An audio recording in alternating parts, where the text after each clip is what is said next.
The plan would have worked, but there was a small snag insofar as we forgot to tell it to everyone else. And so there we were, invading the castle on our own. Yeah, there was only one of us. There was me, and everyone else was sleeping in. The alarm was, yeah, it's... no, wait, can I do that again? I mean, that's not a very good story.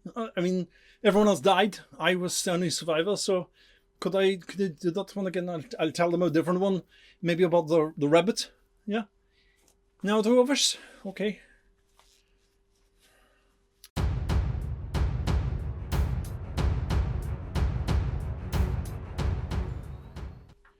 Hello, my name is Guy, and we're talking about structure today in the second circle of how to be a great GM. Structure is very important, and if you think you've seen this video before, you have kinda. I've refined how I look at the structure of role-playing adventure sessions and campaigns, as a matter of fact, and, well, this is my new take on how we can use the classic 3-act structure as used in film and television and plays and all kinds of other bits and bobs all over the place, how we can use that to help us have a better experience, a better game all round. Now, you've heard how important it is from Mr. Bjornsson about having a plan. This is our plan. So, Act 1. Act 1. What does Act 1 do? It establishes. Now, so often, and I've done this myself, when you don't have a plan, Act 1 suffers, and the players go, oh, what's going on? We'll unpack in third circle or fourth circle, as a matter of fact, all the different ways in which we can start our adventures in Act 1. But importantly, Act 1 should include who is involved, who are the NPCs, the villains, the monsters, the PCs, and just what is the situation that they're involved in. Now, Bjorn is going to take us through more of the exact examples of this. The idea, however, is that you introduce the NPCs, the villains, the monsters, and the PCs in this first act. In other words, you have to restrain yourself as the game master that you don't over-deliver or under-deliver. You have to make sure that you tick all of the boxes if you want to follow through this process, if you want to follow through on how to do this correctly. The reward of doing it, of course, is that you have this wonderful structured story. Your players should be able to follow along on what's going on quite easily. And there is a greater amount of expectation that will be derived from the games because the players will have this psychologically hidden but ingrained understanding of, well, this is what's happening and that's what's happening. It also will allow you, and you'll see this in third circle, to be able to be more flexible and to have greater improvisational skill when it comes to stories if you follow this. Once we've identified who is involved, the NPCs, the villains, etc., we need to establish what is happening. Now, these can happen in mixed order, they can muddle up, it doesn't really matter how it is presented. The fact is that we need to get them both out there before we move on to Act 2. What's happening? Is it the destruction of a moon? Is it an invasion by orcs? What is it? Even in that sentence, invasion by orcs, we have our monsters, we have our villains, we have what is happening right now, and how are the PCs involved? That's important. Often we jump, how are the PCs involved? And the rest is not there. We miss out stuff. We don't give them the NPC that they might need later on in order to complete the mission because we didn't know that we needed the NPC. Again, by having a structure, it allows us to do things. So let's look at an example now of how this all works. Bjorn? Sometimes what is most important that we understand, because we've been working with the material for so long, we've been creating the adventure, we've been plotting it out as part of the bigger picture, it's part of, the main adventure that we are very aware of. Sometimes we forget that the players don't have that benefit. This is the first time they are encountering it. It is the first time that they are experiencing it. So for us, yes, it makes sense when the wolves come out of the forest that the players will go into the forest. But bearing in mind, the players don't know that you've got everything in the forest. Your brain does, so it says, well, naturally they're going to go in the forest. The challenge is that sometimes they won't go into the forest. They will think that someone was drawing the wolves to the town. So do you see how just from a different perspective, suddenly the same encounter, the same plan, which should have worked perfectly, now does not work at all, and you're stuck with players searching the village when the encounter's out in the forest. This means that it is important that we make sure that when we are planning these kinds of things, our opening, our initial who is who and what is what, all of that is included in the plan that is expressed to the players' characters, not just in our heads, yes? So how are we going to give the information to the players' characters and the players by default?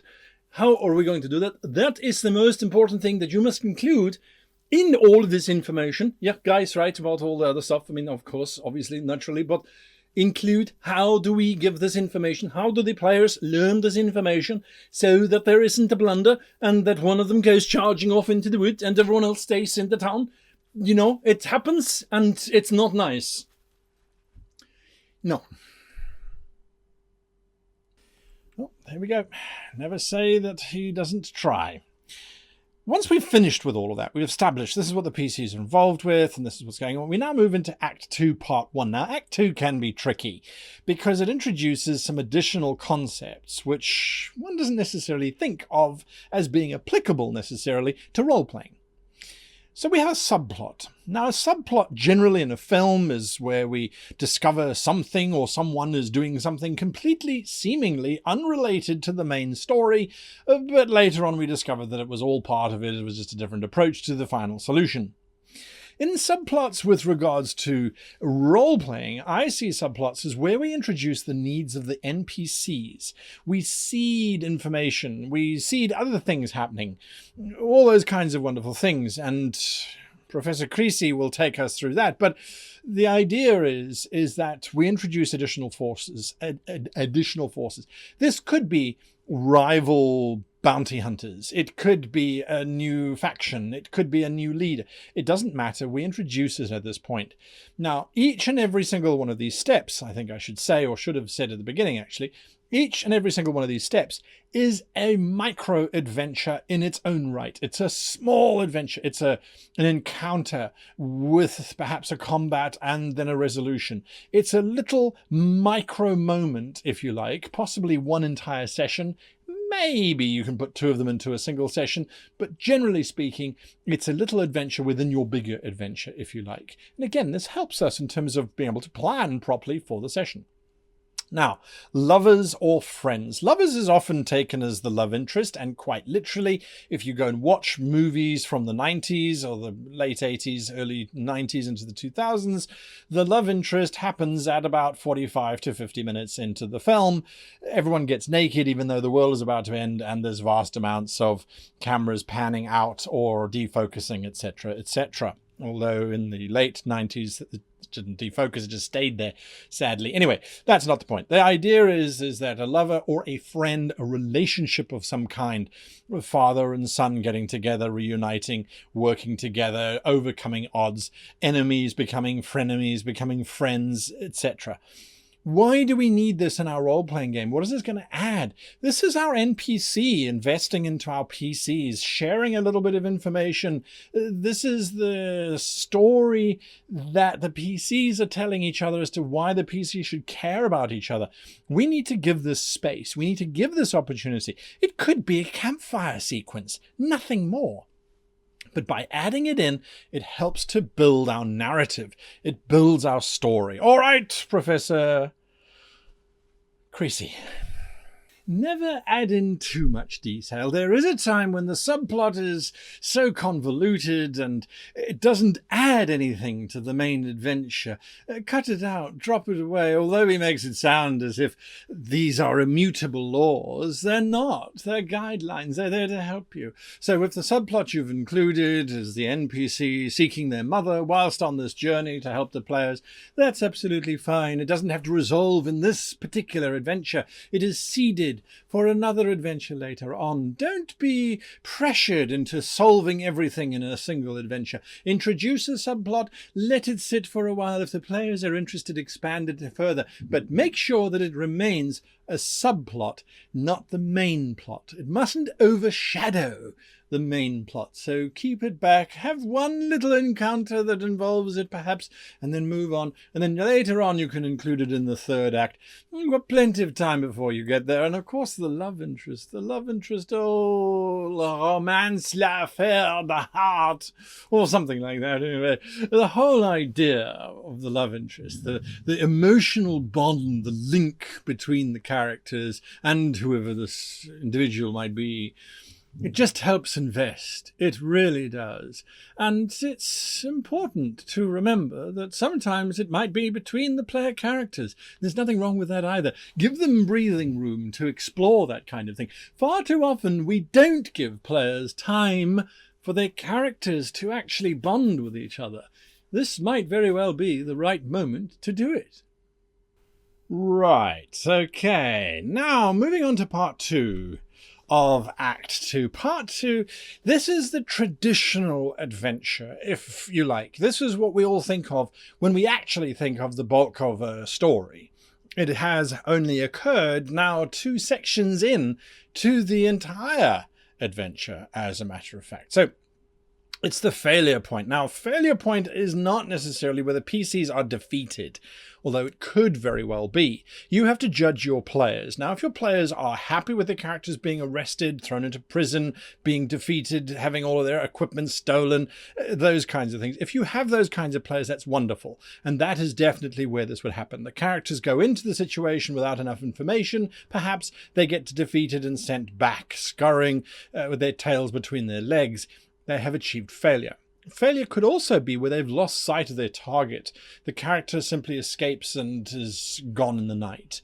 They don't seem to know which way to turn. They are, in other words, at almost a dead end. Now, we have already spoken about how dead ends are absolutely awful and that we should have a way of getting out of them. Well, absolutely. And that's through direction. Now, the direction, of course, usually will come in the form of an NPC, a piece of data that comes across the PC's path, something of value that will allow them to realize that they had all of the information all along. They were just looking at it in the wrong perspective. In other words, there was a definite outcome. They went in the wrong way, or they didn't realize this, or they didn't realize that. In other circumstances, they would have succeeded if they had done this, or if they had this information. So it allows them now to form a plan. You can have almost anything work in order to give them a direction. If they are lost, it is your responsibility to bring them back onto track. Again, if each of these is a little adventure, a little micro adventure, if you like, you've got this epic adventure now unfolding. It's important to realize, of course, that how you give this information is almost as critical as the actual information itself. Professor Demonos. Never underestimate a creature's desires, true desires, to live. When the players are at a dead end, when they are seemingly out of options, throw in a group of thugs who've been hired by the villain to come and rough the party up. Make it appear as if there's even more trouble on the horizon. But when the PCs triumph over this weak bunch of individuals, one of them will spill the beans. The master's lair is somewhere in the mountains. There's a secret entrance. Give them the clues that they need when they need them, just a little bit after. We always like to keep them just on the edge of their seat. Not too long after, because otherwise they've gotten bored and started watching Netflix. But we want to make sure that although there is the illusion that everything is over, things continue forward. You have that power. Don't be stopped by the fact that the character is in the middle of nowhere. A tablet, perhaps speaking of a lost city, not far from where the character is, suddenly leads them in the direction of where the main villain's lair is. There is always a way. You just have to use your noggin. Generally speaking, though, using others with their consent is far better. Yes, so absolutely right. Now, Act 3, the rewards. In the past, we had a false resolution, and then we had a resolution, and all those kinds of things, and that's the traditional narrative style, and we certainly still have it here, but there is something that we need to add to that. So, we have our ending. Definitely the monster, the threat, the enemy, the force of nature has been defeated or corrected or negotiated with in a peaceful resolution, and everyone is happy. Your climax, your finish, we look at that in Circle 3, where we unpack how to make it as climatic as possible, but it comes to an end. That is not the end of the adventure. And oftentimes, and I'm guilty of it myself, oftentimes we forget that this, rewards, is the key to the entire thing. Why do the characters go on adventures in the first place? To get fame, to get money, to get rewards. Their backstories, their character motivations, their character driving story. Remember that big paragraph that we spoke about? The players are responsible for the motivations of the character. The motivations for the character generally will sit with rewards. Now, if we as the GMs are not giving them the rewards, we're effectively ignoring that paragraph that the players have created a character with motivation. So we need to feed into that motivation. We need to reward that motivation so that the player feels as if they are actually part of the game. So does that mean that they get gold? Yes. Do they get credits? Yes. Do they get magical items? Yes. Do they get more? Yes. So much more. And that is something that we really need to focus on in terms of making sure that they get it. I've been accused in the past, absolutely, of not giving my characters magical items. Yes, I've given you other things, far more interesting other things. But mechanically, you feel that a magical item is an X or is a Y for your character. Think about this reward, though. Think about that reward. Think about that reward. And then the players suddenly go, oh, I didn't see that as a reward. No, you didn't, because we've been pre-programmed to think that at the end of the adventure, you should get a monetary reward. Yes, give them a monetary reward. Why not? But there's so many more things that we can do. Major. Part of the rewards that you might want to give to the characters is social recognition. The king of the territory decides to give them a title, or perhaps the commander of a starbase gives them access to the starbase. However, whatever rewards you want to give them is entirely up to you. Bear in mind that there is a balance that needs to be struck, however. Just how great was the action? How big an effect was the character on that space? Being given the freedom of a city, the impunity options, all those kinds of things might seem like great rewards, but are they being applied to the other player characters? Are they being applied to other heroes out there? What is the general feeling in terms of these rewards? Finally, one thing that we must always look at without any hesitation is this reward something that my player would actually like, or is this a reward that I would like to give them?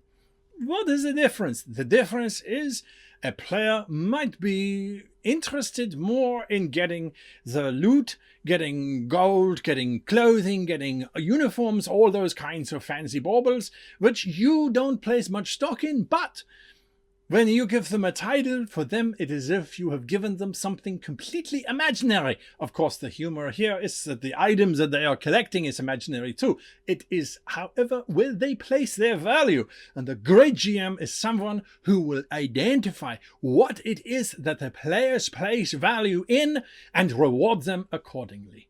Do this and you are going to find your players finding that bird you are going to be finding your players reacting far more favourably to the conclusion of your campaigns and your adventures than if you just willy-nilly hand out these magic items and things that you think are of value to them, eh? As a reward, for you watching all the way to the end of the video, here is your challenge to create a 3-act story linking each section to the next. Now, that obviously goes without saying, linking them together. Create a 3-act structure using the various sections that I've spoken about in today's video. Put it together and have a look at it and just unpack whether you've actually solved each of the sections and whether that situation you've provided the characters a way in and a way out, as well as a little bit of something in between. It's going to give you quite a lot of opportunities. It should give you 8 little micro adventures, if you like, 8 little stories that will be combined into a single one. You've got this. You now have it. You know what to do with it. Until next time, head on over to www.greatgamemaster.com, where you can find links to our Patreon. We've got an amazing podcast, as well as monthly adventures and maps which are given out to our supporters there. We've also got books that I have written over the course of the last few years or so, which have basically been received exceptionally well by people who've wanted to improve their campaigns. Until next time, however, I wish you and yours the very happiest of gaming.